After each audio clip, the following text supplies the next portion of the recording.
Soya mokili, Nzambe ozali nyonso ya mokili, Nzambe ozali nyonso ya mokili, Yesu Yesu, Nzambe ozali nyonso ya bana Kongo, Nzambe ozali nyonso ya bana Kongo, Nzambe ozali nyonso ya bana Kongo. Yesu, Yesu, Yolingo, Yolingo, Ozali, Soya, Ozali. La montagne qui se voit, la pierre qui se venue, pas de la main de quelqu'un, mais cette pierre a écrasé la statue de Babylone et la statue a été écrasée, tombée sur la terre et le vent a emporté toutes choses. Hosanna, Hosanna. Il n'y aura plus de traces des royaumes qui brillent sur la terre, le royaume des autorités sur la terre. Il n'y aura plus de traces. Fini. Ce n'est que le royaume de Messie Jésus-Christ qui régnera jusqu'à l'éternité, perpétuité. Hosanna, Hosanna, Hosanna, Hosanna. Seigneur, nous t'implorons par la journée d'aujourd'hui, qui est l'excellente journée pour nous, parce que tu nous as sauvés. Tu nous as sauvés par ton amour, par ta pitié, par ta miséricorde qui nous est venue sincèrement et librement de toi-même. Oh Seigneur, nous t'implorons aujourd'hui cette victoire, cette connaissance qui nous rend différents aujourd'hui dans le monde, que tes enfants seront différents envers le monde maintenant, que le monde verra comment sont ces enfants. Hosanna, Hosanna, Hosanna, Hosanna. Dieu est toujours distingué. Dieu est toujours meilleur. Dieu est toujours officiel en lui seul et ici sur la terre. Dieu est toujours premier dans la première classe. Dieu est toujours fort par sa puissance de la divinité. Et ce peuple qu'il a choisi, le peuple avant la fondation de ce monde, et ce peuple qui est venu restaurer par l'amour de Jésus-Christ, Hosanna, Hosanna. Et ce peuple sera distingué envers les autres. Et ce peuple va conduire l'amour de Dieu à travers le monde. Ce peuple va être les apôtres de Dieu à travers les quatre coins du monde. Et ils ne le toucheront jamais. Ce sont des saints de Dieu que Daniel 7, 27 a parlé. Et cela est accompli aujourd'hui. Il est l'accomplissement par sa parole. Il est l'exécution de la parole de Dieu par lui seul, Jésus-Christ de Nazareth. Il est seul. Il est l'omnipotent et omnipotentiel. Il est omnipotent et omniprésent. Il n'y a que toi la vérité. Par la grandeur de ta sagesse. Oh Seigneur, tu es incomparable. Tu es toujours incomparable. Tu demeureras toujours incomparable. Seigneur, voici, nous sommes de toi toujours. Nous en sommes toujours de toi. À cause de ton amour, à cause de ta manifestation. Que la gloire de l'Éternel, Jésus-Christ, Emmanuel, Dieu vivant, qui est bon pour ses enfants, l'accomplissement de la vérité est accompli à ce mois de 1er avril. L'obstacle, l'événement de cette fête a commencé depuis le 29 mars, lequel tu as donné à ton fils le nom de prophète Élie. Hosanna, Hosanna, Hosanna. Nous aujourd'hui nous sommes remplis de ta paix, de la joie, papa, à cause de toutes les choses que tu fais, de plans meilleurs, de plans excellents, de toutes les choses, de la puissance et la force du Seigneur, par ton épée puissante, Seigneur, par ta justice juste, qui est Emmanuel. Ton règne est partout dans le monde. Ton règne manifeste dans les quatre coins du monde. Tes instructions, Papa Emmanuel, manifestent dans les quatre coins du monde. Tu es toujours Dieu, incomparable. Tu es toujours Dieu, exceptionnel. Tu es toujours Dieu, unique. Merci Seigneur. Nous te glorifions, nous te sanctifions, nous te remercions. Que ton règne soit exalté. Que ta position de Sa Majesté règne toujours par la grandeur de ton autorité, ton règne et tes fonctionnalités, parce que tu es un Dieu fidèle. Merci, Papa. Guéris-nous encore, afin que nous ouvrons les oreilles spirituelles, afin que nous voyons par les yeux spirituels, afin que nous marchons par les pieds spirituels et nous tenons par les mains spirituelles qui êtes vous-même en nous. Il n'y a que toi qui nous conduises, parce que c'est l'esprit qui vivifie. La chair ne sert à rien. Le monde d'aujourd'hui qui commence à passer maintenant à être néant, ces mondes ont été vécus par la chair, ont été conduits par la chair et le monde, le diable. Aujourd'hui, l'unique Jésus-Christ qui est venu par Emmanuel, de planter une autorité, est venu spirituel, est venu homme, est venu essentiel, est venu le monde, la terre, c'est Emmanuel, Jésus-Christ de Nazareth. Nous t'implorons la joie. Nous t'implorons la joie. Nous t'implorons la joie. Cette joie, c'est l'amour de Dieu en nous. C'est la paix de Dieu en nous. Nous sommes guéris et délivrés. Hosanna, Hosanna. Change-nous encore plus, comme le roi David a parlé. Faites-lui devenir plus que la couleur blanche de la neige. Ô Seigneur, nous te demandons que ta bienveillance. Nous te demandons que, Seigneur, ton plan manifeste sur nous. Parce que ce que nous ne pensons pas, vous en avez. Parce que vous êtes au-dessus de nous. C'est pour cela que nous te demandons le plan de la vérité. Nous te demandons ce qui a été réservé pour ton peuple élu de Dieu. Hosanna, Hosanna. Aujourd'hui, la gloire de Dieu est étendue partout dans le ciel, sur la terre, sous les eaux, sous la mer, dans les forêts, partout, là où se trouve toute espèce de la création de Dieu. Hosanna, Hosanna. Nous sommes joyeux. Nous sommes joyeux. Alléluia. À cause de ton retour sur la terre. Nous voyons les évidences.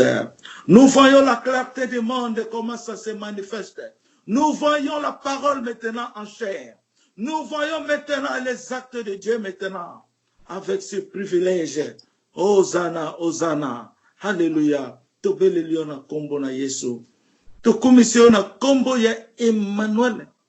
Tobelelio lisusu mingi na mingi na mingi. Ozali oyo biso tolinga yo. Mingi, mingi, mingi. O batela ki biso. Depuis ma bumu ya mama na biso. Tina lelo. O bateli bomoi na biso. Bato boni bazangi. Bato boni bazoye bate. Bato boni bazalaka na mokilo me bazoye bate. Me yo lingi biso to yeba yo. O lingi to kota na kati ya ndako na yo royaume. Na kati ya nzete na yo arbre de la vie. Nesika maya sanctification ezali. O lingi to yeba yo. Pambate yo lingaki. Pambate zali volonté na yo. Avant to botama to me yeba na kite. Avant to zala batu boye. Na bambulo yo to yeba kite. To zala kaka ba bébé. Me yo yeba ki. Po ozali nzambe seko na seko. Po olinga biso seko na seko. Toko tika la seko na seko. Na kati ya motema na bolingo na yo. Kolongola biso te nzambe. Wane zali karakter na yo te. Moto ndami tenga maka. Me yo tenga maka te. O tika la nzambe ya seko. Hosanna, Hosanna. Ko permettre te to kota la tentation. Ko permettre te monguna moyini satana. Aya ko kosa biso. Ko permettre te to kota na bi. Oyo esengeli te na kombo ya Yesu. Ko permettre biso te to kende na nzela oyo yo mori ke to ko kwea. To koma te to tie yo tia biso barrière. O to zobenga le 4000 qui sont longs. Aye l'amour égale Jésus-Christ de Nazareth. Kote sa biso kaka to tanga kayo na kati ya le premier cristal théologien oyo ezali Yesu Masia. To sengi bolingo na yo. To zala kaka nesika oyo azali la pierre de la vérité. Oyo yo moko zali l'étoile de la vérité. Hosanna, Hosanna, Hosanna. Nzambe to pamboli yo. To zongisi matondo na mokolo ya lelo. to célébrer yo, to yemba yo ozana ozana, to belela yo po yeko pikisa mokilo yo. Oyo ko zongisa mokili na fondation originale. Oyo ko zongisa oyo ba bukaki yo zongise yango officiel original pona bolingo na yo na moment oyo pake se bandaki oyo to traverser lelo na mikolo tozo kende tozo célébrer yo na kombo ya Jésus-Christ de Nazareth, Emmanuel, Dieu vivant avec nous tous les jours en tout instant. To reçoit kimiate to yemba yo, to binela yo, to sosola yo, to lobela yo, banana yo, basosola yo, balobela yo, tango nyonso, fin ezalite, kimia ezala na bango makasi, bodi tonda bango makasi, sante ezala na bango makasi, na mibali na bango, na basi na biso, na bana na biso, na bandeko na biso, na lolenge nyonso, ezala na ba voisinage, tozwa kimia po yoza mwinda ya likolo pena mabele ozali vérité au nom de Jésus-Christ de Nazareth. Hosanna, Hosanna, Hosanna.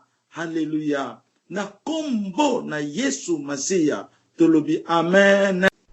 Lilobo tozoloba bandeko na ngai. Nangena lobelo moko. Moto azana sentiment mingi. Sentiment et kokozala ezali normal na vie ya moto to benga émotion. Oto benga ka émotion. C'est normal. Nzambe pas la émotionnel, mais Nzambe azana contrôle ya émotion na ye. Azana contrôle ya pensée na ye. Moto azalaka trop sentimental. Sentiment ya kandenge nene e yaka oyo ezo wuta na libanda na lingi poto kota pena na vivacité ya enseignement lelo na ndenge tozana moment ya Pâques bandaki biso depuis le 29 mars ezalaki période oyo feti wana purification nango bandaki mais na date lelo soit na date lelo yango na ezali journée ya Pâques comme reporté na officiellement na monde mais biso toyebaka ki eza saison Pâques eza saison cause la jour mon côté aux hommes on a toyeba que eza saison ponga na su kombo ya prophète Élie na le 29 mars o ezali le commencement ya date ya Pâques et puis et kende que un mois si ba le 15 avril le 29 avril de saison ya Pâques ici ezali saison oyo ba famille baza na joie ozomona tikana lo na wana eza otoyebi ba toyo kama na l'église wapi partout mais elongo na loba sentiment po yango Nzamba amemelinga lelo likambo ba bengi sentiment etaka mutu mingi na confusion etaka mutu mingi na kubunga na ignorance mais sentiment eza mabete eza ndenge Nzamba sali le corps humain. Il faut oyoka sentiment wana ezala na yo. Soko za na sentiment pete oza mutu te. Pour te dire la vérité. Osomona, eza normal. Mais il faut te contrôler yango par la puissance du Saint-Esprit. Et là on a linginde na loba. Te contrôler yango par la puissance du Saint-Esprit parce que Jésus lobi, c'est l'esprit qui vivifie. La chair ne sert à rien. Donc il faut te vivre na sens. Il y a sensibilité, il y a esprit de Dieu. Non, par l'insensibilité, il y a bon moto. C'est tout ça qu'on comprend. Ce que nous comprenons, à toute une question à l'air, il y a un. Les lois journaux bien, bozana na joie, bozana esengo, bozana mitema. Il y a Nzambe. Nzambe na kati na biso, biso na kati na ye. Tozala na kimia. Tozala na kimia. Nga lelo na beti ba drum na ngana munoko na beti ba guitare na ngana munoko tango na lamuki na ngina songa seigneur bi na nga oh comment olingo songa suna mbeto wana to komi ba 9h olingo songa suna mbeto ndene il faut au glorifier lelo za mokolo ya kitoko na kena fandi na yembi beta ba guitare na ngana munoko na sala orchestre na ngana munoko na ngai na mutema na ngai mo na zo sepela na joie oyo Nzamba pesaka ngai. Donc, photo salaka oyo molimo alingi to sala. Mais tosalaka oyo nzoto elingi te. Tosalaka oyo nzoto elingi te. Mais tosala oyo molimo santo alingi tosala. Nde likamnangaki na loba yango wana. Donc la présence de Satimisa qui toko dans la joie, mais il faut avoir le contrôle. Qui est le contraire? Le contrôleur, c'est le Saint-Esprit. Soyons en lui. Yangwana elokomi bale na yena loba yango. Na force rabatute. Je suis peut-être na son enlever les sel et que ça la ferait parce que pas un homme de Dieu oya loba na batunyoso atoyo ko semble pas na ye. Yo avanga na yamba kende ko tuna nzambe place wana izanene. C'est une recommandation officielle dans le royaume. Muto azo luka bato, va supporter ya bonga zo baso na batango, kende ko tuna na nzambe, muto wana so, mais muto na kene libela. Akozo na soutien. Mais soki pena muto azo luka liloba, akoto na nzambe. Il n'y a que seul Dieu qui est la vérité, pas d'autre. Vérité monsieur zate. Ngana wuti na Islam na sali 30 ans na Islam. Na vivre ba expérience on a mona que musulmans za liboso ya ba religion nyonso na zo observer na solo mais tant Jésus apparaître nga tango apparaître nga na comme mona vie na nga échanger mais nazo mona mbongo boité nazo mona na lati ba bilamba cherté nazo mona naza na ndaku ya valeur té mais nazo mona nano vie na nga échanger. Ma vie a changé. On a mon anaki musulman. Naki musulman za fanatisme. Fanatisme ya koloba. Ya ba mbongo na bango. Pe ba ebi ba secret mususu ya nzambe. Lokola muto ya kabaka. Nzambe pa futaka ye. Atoza mutu mabe. Soko kabaka nzambe ko futa yo. Po ezali règlement ya nzambe. Eza parole. Moto yo.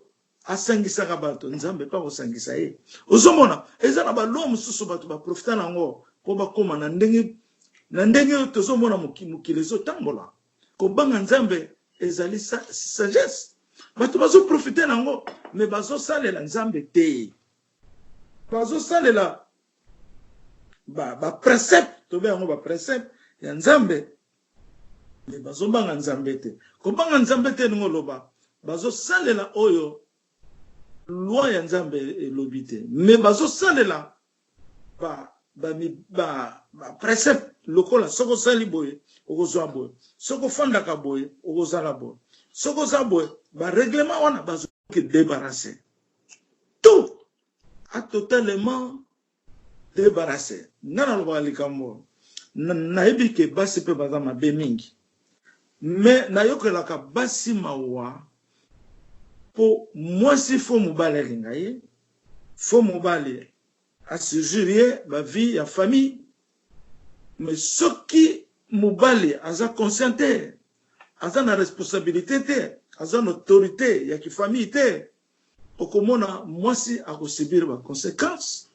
Famille nyonso e subir ma conséquence pour un manque d'autorité ya mibali vis-à-vis ya ma famille na bango. Numéro 1, ezali autorité zouta na mobali mwasa landi bana balandi. Ce qui mobali azana faiblesse, je te dis la vérité, il va avoir plusieurs femmes, plusieurs enfants. Pour nini manque de connaissances. Manque de connaissances. Nde yangona na les 7 points qui rendent l'homme malheureux. Soko tali na kundanaka mingi mibali. Parce que mibali nde baza ba autorité. Mibali nde fo ayeba ndenge nini akusunga mwasi na ye. Mibali misu bazaka na faiblesse soki mwasi ngali trop mwasi azaboye. Alandi faiblesse wana okoyi. Mibali misusu batika ndako na bango akimi po mwasi azakanda to nini. Ekoyi batatation wana ekoyi bato mingi. Okomona ke nzamba lobi nanga soko tiki ndako na yo okepa mususu wana na yo kango na Jésus. Alobi autorité na yo etikali na mwasi na yo. Mingi bayebi yango te, je parle la vérité. Mingi bayebi yango te. Soki totali valeur mobali eza ndenge nzambe asala ki mokili avant atia Adam na Eve. Avant tiana no Adam. Nzamba salaki nini? Akokisi likambo nyonso de A à Z. Nde ayikocha mwana na ye Adam. Adam akuti eloko nyonso ezana mokili. Pe Adam bandi ko vivre nzamba kokisi susu Adam na likambo nyonso na commandement avant mwasi aya. Mwasi aya kokuta Adam aza prêt na makambo nyonso. Est-ce que na sagesse ya création nzambe? Est-ce que kokolo bela biso te na mibali? Il faut tous à vraiment ba responsable. Na boite lelo oyo batu ba kolo bake batu ba kolo bake batu ba kolo bake non misale za kasusu te nini te to mona niti na Congo ba mama bazo souffrir bazo teka biloko na balabala mibali ba fandi ba mama ba lesa bango bana na bango ba kombo sala kindumba po ba lesaka ba para na bango ngata ona uti na kina sali presse yi na ne ba 9 mois boy mena yebisa yo bana na bana kaba osala ba faire ba chauffeur bana mike bana mike kaka ba mikolo soko moni mukolo sera bana kaka bazo so makambo nyonso ozomona pona nini ezali ndenge manque de connaissance esali ke bato bakoma tina niveau na soko za na Europe okomona ba vie bazo sala na États-Unis bato bakoli basala mutu musuku de pa ngana sala ki asali 40 ans na sota boy ko za pension suki apembe bimi ba vie bazo sala bo kena bo pito na ba nurse na ba infirmerie okomona ba mikolo bazo sala na ba aviation mikolo bazo sala mais na Congo ezabana mikolo bakenda wapi? C'est ça ma question.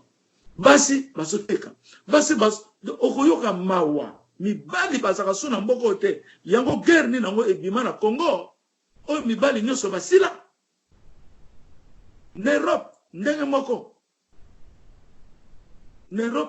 lokola ba vie sociale ezali motema nyonso koma na ba vie sociale et puis eza sentimental biloko wana nyonso ezo détruire vie ya mutu yango no mona États-Unis tu dois travailler ozomona capacité wana ezali manque de connaissance pe eza culture na biso na mboko na biso eza ndenge wana fo muta yiba mutu soka yibi batu basepeli na yepa yibi batu basepeli na yepa za na basebela za na banebele soni ezalaka lisusu te ekoma na okaka loyenge ya koyembela bato mboka ndenge nini oyo Congo ekoma yango no moni ngai na ba video na nga na salaka liboso na parlaki boye na lobi soki Congo ekomi na maboko ya royaume bana nyonso oyo baza ba jeune fille à l'âge de 10 ans obando kende visite médicale ozu fiancé no bokoko biba bako pesa yo liberté te otambola na fiancé na yo libanda boke o satana za toujours wana oko solo na fiancé na yo te ata soko zala ki divorce to nene oko kutana kana yena mukolo ya mariage sainteté wana ekozonga faut discipline parce que Satan bon na yoka témoignage moko meza na nsina na loba ngote sanseraria Satan akotaka tangu makambo mabele kimingi akoti asali siège na ye tamso na ndako na yo tamso esika moko ndenge tomona na ba film ozana ndako munene yanke moka kota wana ataba kamera na ye aspiona kabino azotala vina bino boyebi na bino te abima kana yepe batu pe bomona kayete na biso na banwa ezaki ndoki bachayo ba génie na sa ya rideau ba génie sorcellerique bachacha wana bayoka kabino na kati ya chambre bazoyoka bino osomona iloko yango wana nde tozolala na ba démon bakozela bino tango projet nzamba pesaki bino ekokisama nde place ki bote zo bandiko frapper bato tango boza bana mike do ba sel lokote et puis balandaka nani balandaka baye oyo baza na mwinda ya nzambe soko za na mwinda ya nzambe to za na kana bango do ba osana yo lokote bakolanda kaka oyo azana lumière. De yango moni nazo pesa ngo bref pour te comprendre que likambo ya sentiment eza likambo moko fo to contrôler ngo. Likambo ya autorité ya Congo eko nourrir mokili mobimba eko bikisa mokili fo biso nanu na kati ya royaume tozala nanu ba exemplaire ndenge toza biso na biso na kati ya bandako na biso nanu fo fondation wana ebanda na biso moko na hypocrisie ya koyoka kaka na royaume te me na fondation ya kozala na nzambe na kati na biso.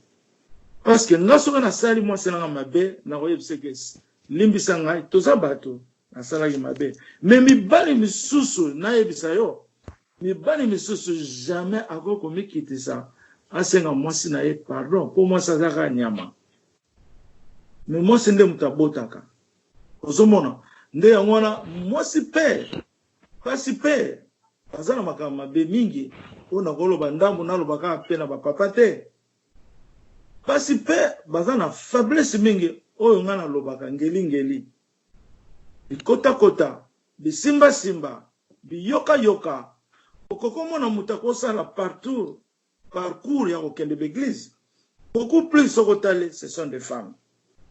Église esimbi te église wana esimbi te église wana esimbi te okokono kota na libulu ya nguma mingi pese bakota na mabulu ya nguma ozomona nde yango ozomona basi baza na faiblesse wana yango na nzambe apesi biso loi mwasi faut ko surveiller ye mwasi bafongolelaka ye porte bandeko na nga nayebi ke bosepelaka nango te me ezali ndenge nzambe asala créature ya biso bato mwasi akokozala mayele ndenge nene me faut la surveiller ko surveiller te mpo azala esclave na yo to nini me surveiller mpe a comprendre ke eza droit na yo me basi mingi balingaka te basurveiller bango balingaka te mwasi akotambola ndenge alingi surtout mwasi neti na bamboka baarabie saoudite mwasi atambolaka ye moko te mpo balevaka basi na nzela mwasi soki azotambola ye moko bakomona yaza ndumba nana fende na bamboka wana ozomona bakomona yaza ndumba mosi akotambola yo moko te mpo baza koaleve bato même na Congo natikaki même na bachauffeur baza koaleve basi ebele baza victime ya enlèvement na Congo. Plusieurs femmes baza victimes toyebi mboka na biso lelo ndenge baviole Congo na baguerre toyebi yango eza biloko moko manque de connaissance et manque de discipline yango na royaume eza kaka tozoka mate ya nzambe te nyonso eza liloba ya nzambe parce que ezouta na souffle eloko nyonso eza ya malamu eza parole de Dieu ezali justice ya nzambe oyo ozopesa mwana no conseil c'est la parole de Dieu parce que nzambe alingi tozala na bosembo wana bazotangisa biso baverset ya bible nga natangaka baverset ya bible po toyekola ndenge ya kolinga nzambe ndenge ya kozala na nzambe me natangaka yango pamba te ke natangaka kaka boye non natangaka yango ekotisa biso mozindo ngai moko naya koretrouve faiblesse moko nazalaka nango epai na ngai personnellement nke nalongwa na faiblesse wana ntango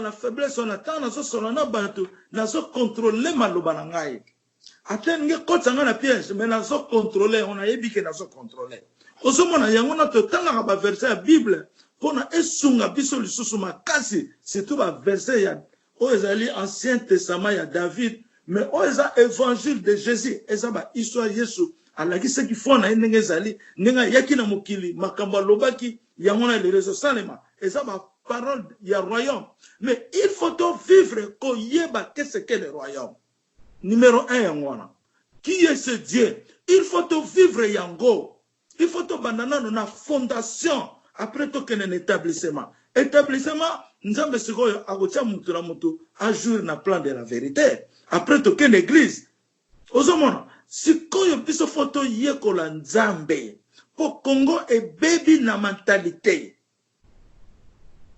mutazoteya ambition na ye eza makambo mosusu mutazosala makambo nzambe ambition na ye na kati na eza sentiment mutazosala boye ambition na ye eza toujours négatif eza malamu te prophète moka yake na olobananga kombote asaya c'est l'air wana nazana nkutu mutasika na ibu kutekena ke naza prophète soko kotika ina aéroport arata avion le bo passer sur atuni kosa ikaka ke narata ka avion teme pona boye ne c'est pas maman ngabi oh le prophète mu bazo te batazo ningi église ni nazo kosabo quelqu'un qui vient musulman muto ya so uta pona ki musulman soko kosi ba yebso ke yeba que la fin du monde existe ba yebso ndengwana bazo banga pona la fin du monde ba musulman ba banga kango mabe osomona okosibo yo so kos ba musulman basa na comportement na kosa oui ba kosa ko basa batu mais na ba chrétien na Congo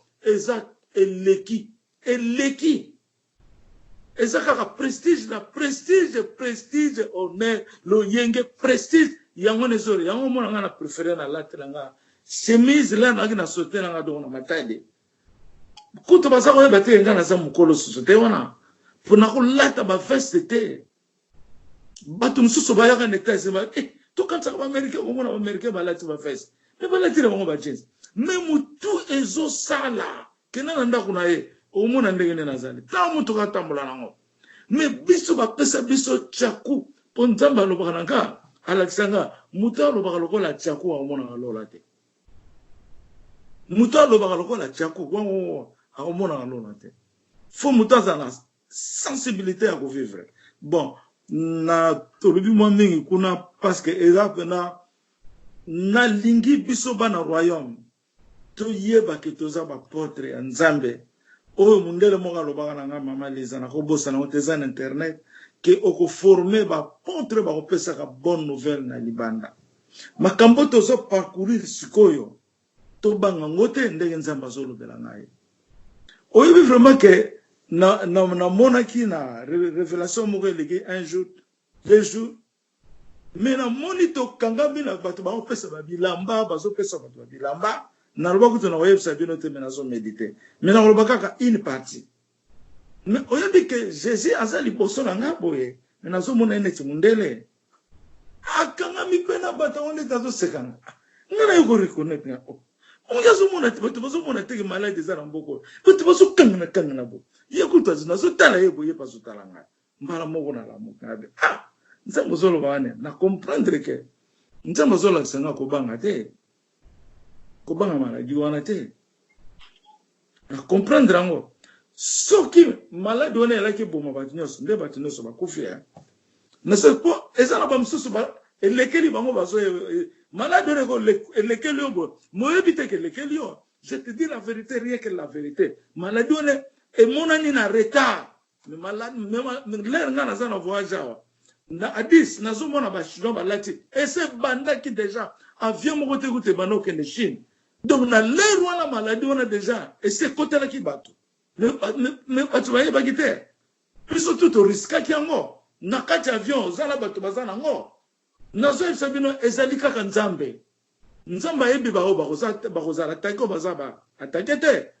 Donc, eza kaka Nzambe. Soko zaka na Nzambe na motema na yo. Aza na temple na ye, epai na yo. Yeba kango ke oza sauvé. Pour makila ya Jésus, eza blague te. Makila ya Christ, eza blague te. Ozo mona ngai même ntango Nzambe azoloba nga naki musulman na pesi yo kombo ya Yesu. Et loko nyoso linge naza musulman na tuna ki Nzambe pesa nkombo mais ngai na tali comportement ya ba chrétien abi ba chrétien batanga ngo ba pasteur mais tala ba onenge bazali ba beba na ba Nzambe abi kolanda wana te ngande na pesi yo kombo ya Yesu ya ono moniti lelo Seigneur azo parler nga azo laksanga monene ya kombo ya Jésus alobi na nga na esprit moko na kati na nga na déclarer ngo na pesa ngo na mona na Jésus esprit na kati ya Nzambe eza na kombo ya Jésus yo kanisi ata Bible eso ko komanda ngo na bi vérité no Nzambe te Nzambe bimsaka ba parti na ekaka osomona même ata na Gloria Africa alobi na zu parti esprit na nga moko o ezalaka Gloria na pesa ngo Africa donc cela veut dire que Afrique ko zala na gloire Nzambe ko sakala te Afrique ko tonda na gloire Nzambe gloire à Nzambe na mokili et comment en Afrique ce que tozo ba Afrique on est ana eza mboka o eza na 25 millions de kilomètres carrés 25 millions de kilomètres carrés. Afrique c'est le Congo. Quand Dieu parle au Congo il parle au monde. Ozomona nde yangona kombo ya Yesu photo zana na ngupenza bétonné donc sanctifié tokomona monene ya kombo ya Jésus-Christ de Nazareth parce que bato bazo souffrir parce que bazo yeba yete soki bato baza ko yeba ye soki bato ba yeba ki ye nde bato bakoki ko souffrir boete anngaki ko yaka ndenge zalaki plan ya aya ko buka ba oyo ba renyaki kura soit disant que baza banzambe ya mabele non ozomona mokolo mokili azali de okomona na musala o tozo sala tozo so témoignage mususu eza similaire na ya mama Ntimba papa na saki na maladie misato na coronavirus ezongi à côté qui peut hôpital ndenge toza baza na hôpital le même jour azaki déjà na ba sonde na nani babe yangone animation ya ba pepe wana abenga kina la zolamba maki yawo abi papa ça ne va pas grand frère nanga bobo na ipse tindelanga kaka kombo na ye tanga tindelinga kombo na longoli kikalunga maki na réseau nabi na goliate fona benga na muto azana priorité na tiki kolia nanga na bengi na bi na zikombo to prier na prier na pourquoi a bengi ngai a lobi nanga Emmanuel azalaka pena bato maladi na pourquoi ba longoli na ba sondage wana maladi misato esilaki nde azana na hôpital ndenge mama Ntimba azalaki ako déclarer ngo ye moko ayebisinga kutu na bana na ye ndenge basambelaka pona papa elinzeza ayebisinga nyosa bindako nanga ezalaka nime mingi na yo ozomona donc yo moko nano en personne faut zala nano exemplaire soki yo za exemplaire te ekosimba te donc photo longola vraiment hypocrisie eloko ngai na mona ka dépassaka ngai mingi na vie na nga pona lingaka bino mingi pour te dire la vérité j'aime beaucoup le peuple de mon père parce que ya pesanga bolingo alexinga bolingo lokola nuage abi yo pe kotisa bolingo nange pai na bango c'est que oyo nga na mona kana zana ngo makasi na musala ya Nzambe eza bolingo elo musute et le pardon ozomona mais na lingaka beaucoup plus nazana na humilité comme si je ne suis pas une personne mais Jésus-Christ soit pour moi c'est ça que j'aime beaucoup soki tolandi révélation ya mama Esther ya Allemagne bomona ndenga déclaraki ndenga lobaki roi divin na biso tout komba biso tout ozalaka roi divin mama Esther azo linga loba vérité na tandi kana miso nga bite ko lobati ngai moko pe na sali semblant lokola na yebi ndo mutango te mais orge zanga yimoko wana musala Nzambe zala nengo faut discrétion pas parce que combat ozo combat ya munene pona komila kisa mingi Nzambe pa na ndengo wana te lokola double va eleli biso biloko ya ngeli pona komila kisa mingi mais na sepela ki nango te c'est pour cela que j'aime maintenir à parler dans un mwana Nzambe naza tena ko comprendre habité faut parler toujours je suis le fils de Dieu ndenge pa bimisa kinga wana ngeli wana ezala kajar na ngai te naza jara ngeli te nga mama shaida kutu bilamba yenda sombela nga yende kutu nda sombe ata soki na lati bazobongisa trikwango ndenge za na nzoto na yo tala ndenge zali na kipaka te na kati na ngaza makamso ezo fonctionner ozomona muto azana qualité ya personnalité ya muto okoyeba ye na kati na ye na libanda te na libanda za discrétion Donc, on a mentalité, faut biso to appliquer na mibali na biso, na basi na biso, na bana na biso, na bakoko na biso, ekende singa ya kura parce que Israël ezali singa ya kura. Nzamba zolo bananga awa, il faut na maintenir koloba na bino, to yebaka ke Israël ezali singa ya kura. Na kati na bino mutazutu na kesho, singa ya kura elingi koloba nini? Na yoki mokazo tu na kesho wana. Singa ya kura ezali puissance. Singa ya kura ezali puissance. Ezali puissance moko esila kate. Singa ya kura ezali lokola libanga ya moto. Batiango na singa pona nini po batu batambolaka na enchaînement. Ngala yepa ina yo to simbani maboko. Tolingana mingi tozala se longo to simbana maboko na kombo ya Yesu ye. Yesu na Nzambe biso na Yesu tolingana mingi tozala se moko. Eza lokola mama papa Jean-Marie maman Nsimba landi après ba petit na nga wana balandi te papa ozala liboso basimba ni maboko mama landi petit na nga wana obalandaka wana balandi tolingana mingi tozala se longo tosimba na maboko na kombo ya Yesu Yesu na Nzambe biso na Yesu tolingana mingi tozala se moko kombo ya Yesu ezali monene ngoya ya Yesu ezali makasi eloko mususu etungisaka nga mingi soki membre moko ya royaume alongwe tango boyebisaka ngai esala nga pasi esala nga mawa ezala lokola papa aza na bana na ye mwana moko soki akimi na ndako okosentir ndenge nini yo na mama bokolia malamu te mwana moko azobela tro okolala pongi te ndenge mpe nga mpe namonaka bino mwana moko soki abimi esalaka yango nomoni mama Ntimba papa na nga aza kobimela ye lere nyonso ozosambela susu te boni mpo nazolinga ye na mobali ne na bana na ye ozomona donc lere bobimaka ntango bazoyebisanga ke songola bimaki nakomaka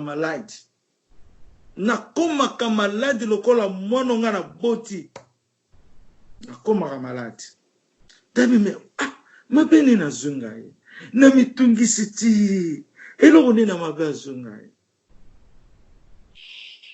okomona nzambe mpe aza nzambe alalaka te omona nzambe areflete ngai vision alobi atiki yo mepa akei eza mabulu na kati ya ndako eza mabulu ngai abi te kosala boye te ifo nabenga ye omona nabengi yo nabi te nzambe azolasanga epai yo ozali eza mabulu na mabulu soki totiki yo okokweya okobima susu na mabulu wana te me mutu makasi bayaka kaka te osambela na ye mpe akozoka kaka te nde yango na omoni sentiment eza malamu te yango na manga na lingaka mutu mpo akota na royaume fo ozala sur ke royaume yo koti eza yo eza nzambe nalingaka ndenge wana nalingaka mutu akokota na sentiment te je n'aime pas ça zela nanga mokolo ti nzambe akoyebisa yo yaka na royaume okokolanda biso na bavideo okoyoka dongo malo me koya pena na pembe na papa na yo après lobokeno kaka lokola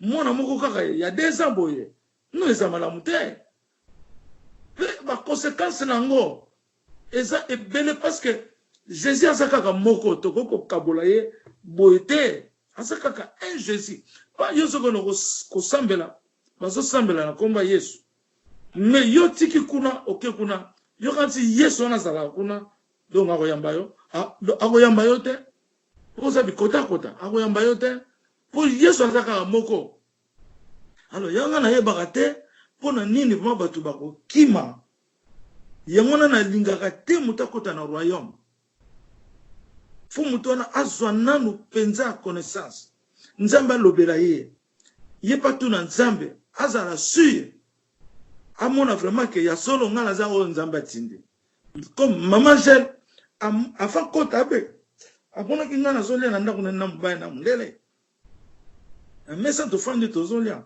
Et loko convaincre maman Jeanne potoza na ye na roi. Ayoka kaka voix avant amona ba expérience. Ayoka kaka mungongo ya papa Eli.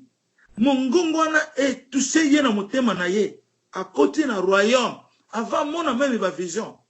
Voix kaka ndenge maman Ntimba lobi mutu moko ta bengaki atunie kaka ye moko na nzambe na ye. Na lingaka biloko ndenge wana parce que soko koti ozabi yengete. Parce que oyebi ke nazo forcer mutu te mais nde na lingi buta ye bakaza na direction na ye. Yango na eloko nazo lo ba sentiment ta mususu photo contrôler ngo. Neteza na mama moko ya rasute o nga ba famille nga ba komi ko critiquer trop soki ba meki yo te na ba niveau toza nango oza serviteur de Dieu te. David a été tenté. Joseph ba tenté ki ba bomaye. Mais oya bango to mona ki ngo na musuni mais yanga est manifesté spirituel et la chair. Oye zana katina yo moko te akokoka kolongola yango. Oye zana libanda na yo ba ko détruire mais oye zana katina yo botama nango personne. Donc loba yo boka nzambe na yo. Personne peut détruire ce qui a été fait pour toi à ton intérieur. Otozobenga molimo santo. Moko ta ko kolongola ye. E pesi biso bolingo to limbisana. To lingana. Mais to continuer critique te, to continuer pe ko yinana te. Kaka. Soko zengi na bosolo ako yoka yo. Po aza omnipotent. Ozomona tokotanga ba verset parce que ya ngona nde na zolo ba le lezali bolingo. Ya nzambe za munene na moma ya pakoyo Yesu apesaki nzoto na ye pona biso to bika lelo ekokisami pona bolingo pona lika mususu te apesaki nzoto na ye pona amour po papa na ye alingaki peuple na ye ya lubingana kotika peuple ya papa na ngai te il faut na sunga peuple ya papa na ngai c'est pour l'amour pona bolingo peuple baby na kotika peuple yote papa ngana zokondo kufa na ndimi na koma zoba ridicule babeta ngana kufa pona peuple na yo na kobimisa makila na ngai to bunde tumbo yo contre Satan. Satan aza oyo nzamba salaki na salaki na privilège na mona le diable vis-à-vis boye atambulaka na fier yazo mona ngate mengazo mona ye atambulaka na fier o babengaka ange de lumière nzota na ye pelaka mwinda ndenge tomonaka na kati ya ndako eza na bamina bozomona biloko eza nzoto na aza mulai mbinga très beau. Je te dis il est beau ya kosakana te très beau nde yango no moni a séduire bato ebele na mokili pona oyo nzamba kotisaki na kati na ye a séduire bato ebele na mokili pona ngeli yo kanisi komba ngeli utaki na motema nanga e uteka na nzamba na mona ye boazo tambola na bapa milai tala kitoko tala mobile ndenge wana yango na séduire presque mokili mobimba na bandenge na ye azalaki kokotela bato yango na foto keba na eloko ya sentiment foto keba na likambo ya sentiment foto keba oyo tozomona na misu na oyo tozoyoka yango na uti kosambela nzamba pesa biso mato ya molimo miso ya molimo maboko ya molimo kotambola ya molimo pe nzoto na biso mobembeza na molimo wana nde tokoyeba kovivre yango na Yesu azongi lisusu na mokili pona achange forme ya mokili pona bolingo le peuple de Dieu le peuple élu de l'Israël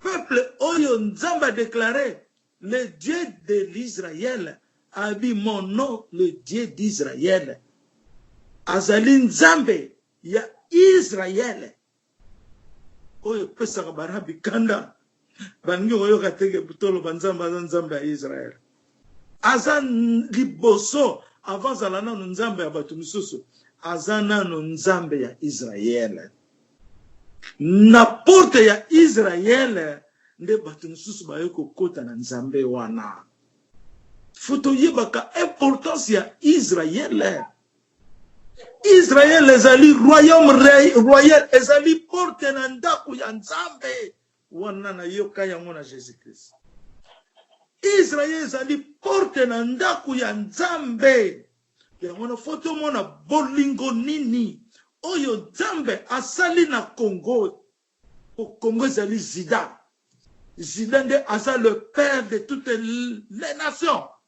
Juda nde azali roi na kotangela bino verset papa tangela biso Genèse 10 49-10 Amen. Je lis au nom du Seigneur Jésus-Christ Emmanuel. Genèse 49, 10. Le sceptre ne s'éloignera point de Juda, ni le bâton souverain d'entre ses pieds, jusqu'à ce que vienne le Shiloh, et que les peuples lui obéissent. Alléluia. Amen.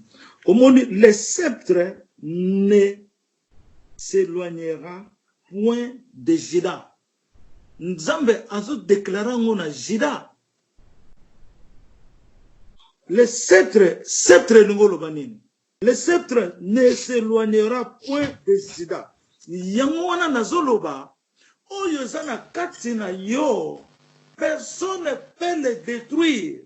Tango nzamba zoloba nanga ke sambelaka makasi tala na memi yo epai Moïse nenga zalaki. Ameminga pe pa Moïse.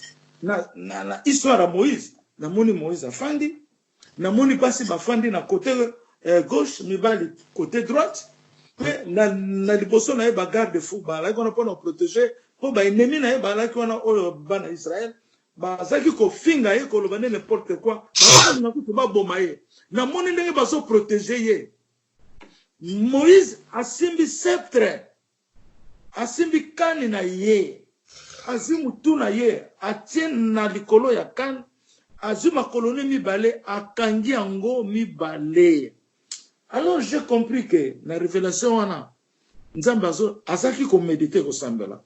J'ai compris que Moïse méditait pour la mission de Dieu en lui. Azalaki ko sambela. Moïse n'a pas eu peur. Ndenge bazo nga ba frapper.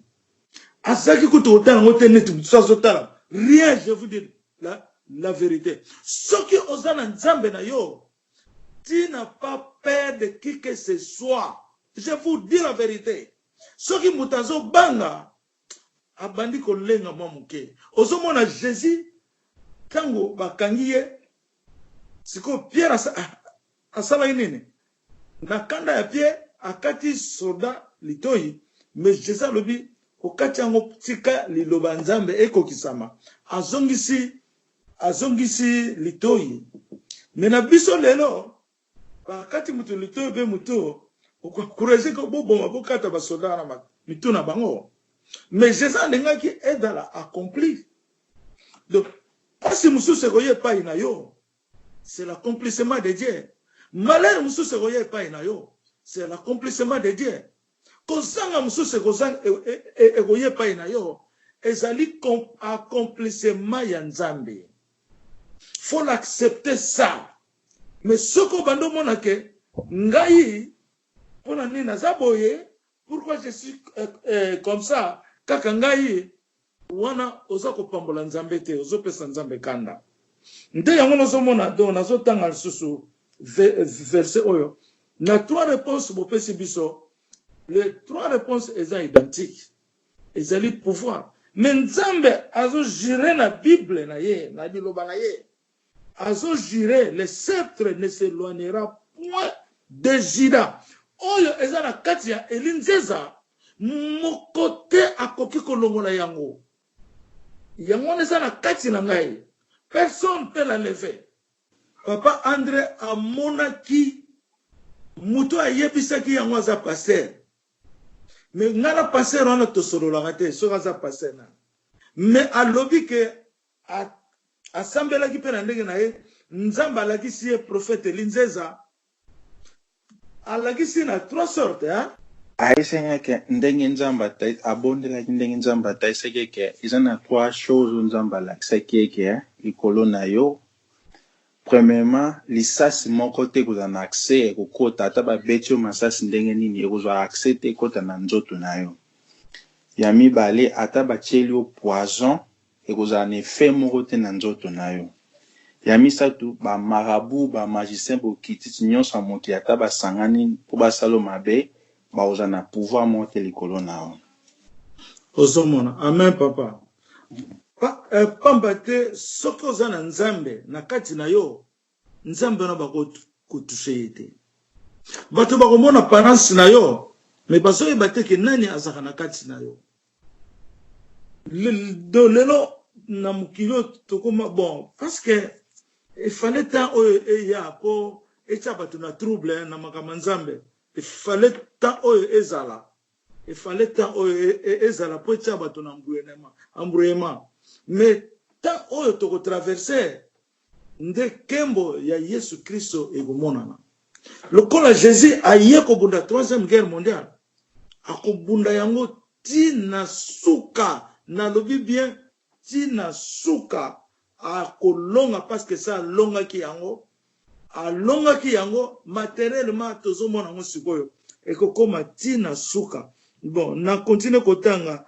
ni le bateau souverain d'entre ses pieds ndenge na utoloba likambo ya Moïse na monaki ye na nzete na makolo na ye ni le bateau souverain d'entre ses pieds jusqu'à ce que vienne le Shiloh et que le peuple lui obéisse. Awa komo loba na Emmanuel Shiloh azali Jésus-Christ. Shiloh azali ti Shiloh akoya ti tango ya suka ekokoma. Donc reni ya nzambe mutu moko akobotola ngo akozala te azali pete omoni yango na nde tozoloba likambo ya bolingo nzambe asali bana ya Israël enseignement toza nango eza l'amour de Dieu à son peuple Israël. Jésus akufaki pona bana Israël po fo aya kobikisa mokili fo akufa pona bana ya Israël bino pona bino biso nyonso na kati akufaki pona ba américain te pona ba européen te akufaki pona ne Congo bana ya Israël Juda ata soki baza kokosa bato Israël ezalaki na Moyen-Orient mais la vérité va franchir, la vérité va affranchir et va triompher les ennemis. Yangona lobby Israël azali porte na ndaku ya Nzambe bato bakoyamba Yesu pona Israël po Jésus ayeki na mabele pona Israël yangona zoloba ce paix est venu pour la maison de l'Israël lipa oyo alobi nangona 3e personne du singulier ce paix est venu pour la maison de l'Israël. Ce paix qui est ce paix c'est lui-même. Yemokonde mutazali pa wala yangona mondi lipa eye pona biso lipa eye pona biso papa tangelanga Genèse 12 verset 3.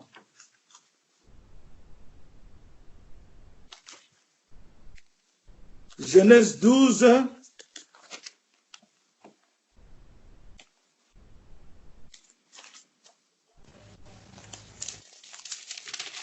Genèse 12 verset 3. Attends un peu.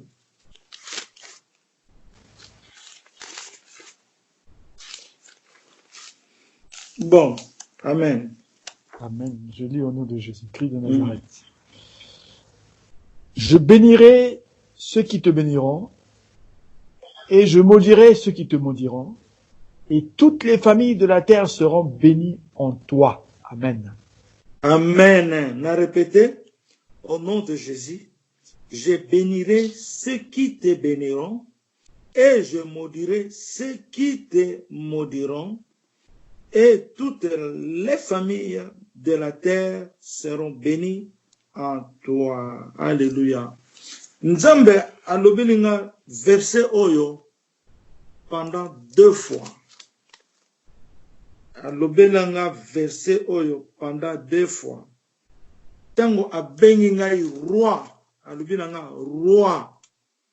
Na yoki Seigneur abenga roi, na lobi mon Seigneur je vous écoute. Alobinanga tanga verset 12 Genèse 3. Chapitre 12 verset 3 na Genèse. Na zupe Bible na ngai. Na yeba ki verset wana te na yebisa bino solo. Peut-être na yoka kangona ba forme mususu nenge ba passer ba do bateyaka. Na niveau royaume pour la première fois Nzambe atangela ki biso yango. Tango na yoko koma na 12 ngala bi verset on Nzambe alobi ngana tanga ngo. Wa natangi yango ti Jésus ayoko loba na ngai o moni ndenge Yesu acheyo a profondeur na bolingo ya Nzambe. D'abord benga roi ayoko loba natanga chapitre 3 chapitre 12 verset 3. Ngai mo na ayoko loba mais Nzambe atanga kam apesa ka message oyo na Abraham. Yo kana yebisa bino ndenge Nzambe azoloba na ngai. Nzambe azoloba na ngai verset ona wuti kotanga esalemaki epesamaki mapamboli na bamindele na ba-Occident. Bango nde bazoki mapamboli ya verset oyo. Me Yesu alobi na ye kolongola yango na bamindele na kotisi yango na Afrique. Verset oyo. Amen. Na deuxième fois nango Jésus atangela ngango atangela kingango na kanda. Na kanda ezalaki tanga moni vraiment Congo ezo souffrir makasi. Elengi na ba 4 heures tongo na yoki Nzamba la musinga abandi koloba na nga directement. Alobi oyo bakoyokela yote. Oyo bakomodili yo abano tangela nga na verset oyo. Tango akomi na tango atangi oyo bakomodili yo. Wala nde sikoyo atangi yango bien. Abi oyo bakomodili yo. Ngai Nzambe nazana kanda na komodili bango. Ozomona donc atangela ngango 2 fois na ba principe oyo ndenge na uto yebisa bino. Donc atangela ngango na mapamboli. Donc na mapamboli na ndenge nini oyo akopambola yo ngai pe na kopambola ye. Oyo akomodiri yo ngape na komodiri yo. Nzambe a continue pe koloba. Abi bato nyoso bakangeli yo kanda bazui malédiction na bango. Esa pona na verset wana. Bato tout bakangeli yo kanda ese bazui malédiction na bango. Donc bazui kanda ya Nzambe. Ozomona sikoyo na cadre oyo yako tangela nga ya deuxième fois ezalaki ya kanda. Puna kolafisa ke oyo akomodiri Congo Nzambe ezo lakisa ngai moko boete ezo lakisa biso ba Israelite poto comprendre ngo bien ezo lakisa biso ba Israël nde yango na nde tozolo ba likambo ya singa ya courant pona pesa réponse bien. Donc tango toza bana ya Israël donc oyo ezepa ina nga ezape na kati na bino eza na kati na bino. Soki eza na kati na bino te ba maladi lokolo ekotika bino te. Donc eza pe na kati na bino puissance divine oyo tozu ya Genèse 12:3 eza na kati ya bana ya Israël oyo akopambola mwana Israël congolais nyonso Nzambe akopambola ye pour bien parler. Amen. Nzambe akopambola ye nde yango na foto ye bantina ya lelo. Amen. Na likambo Yesu asalaki ya malamu na mokolo paki. Tina ya lelo toko tukotanga na soma versa pak mais eko changer biso ne lokote tokotanga kaka ndenge ba passer batangaka mais il faut tokota penda na racine ya parole faut tokota na kati ya Nzambe ndenge apôtre Paul azoloba Esprit Saint akotaka na kati ya Nzambe azuba secret oyo mukile yebite yango nde tozokota na kati ya mozindo oyo poto yeba tina ya yo Israelite. Tina na yo eza nini? Oyaki na mokili pona nini? Oyaki kaka pota na mokili.